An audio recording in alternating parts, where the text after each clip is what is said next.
We've all had a boss we've hated at least once in our lives, but most of us are just glad to get away from them and find another job. Not so the improbably named Russell Sublett. He's got a score to settle and decides to take a drive over to his former employer's house in Bowling Green, Kentucky. He's driving on the complete wrong side of the road. He's just about hit a truck head on. Along the way, an entourage of angry cops has latched on to Sublett's tail, and they've become increasingly concerned with the state of his driving.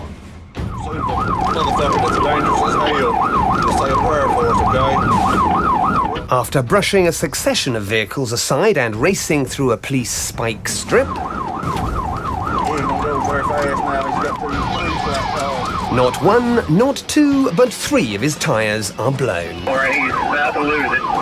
So it comes as no particular surprise when this happens. But even after such a prodigious prang, he's still desperate to catch up with his old boss.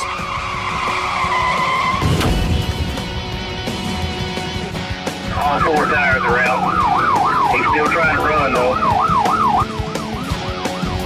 He can't go much longer. Time to trade in this battered old pickup truck for a new model. Dodging a few poorly aimed bullets, Sublett drags a woman from the driving seat and hijacks her vehicle.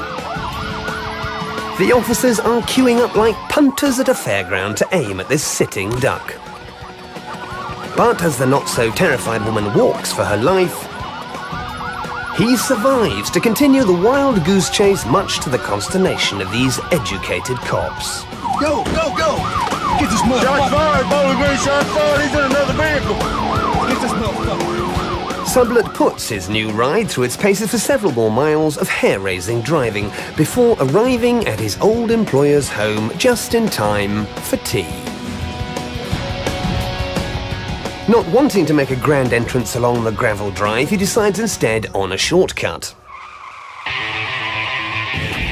Through the fence, across the lawn, and straight into the house.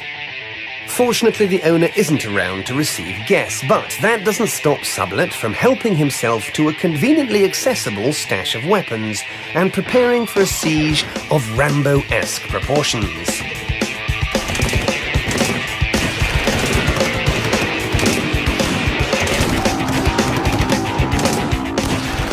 After making Swiss cheese out of the stairwell,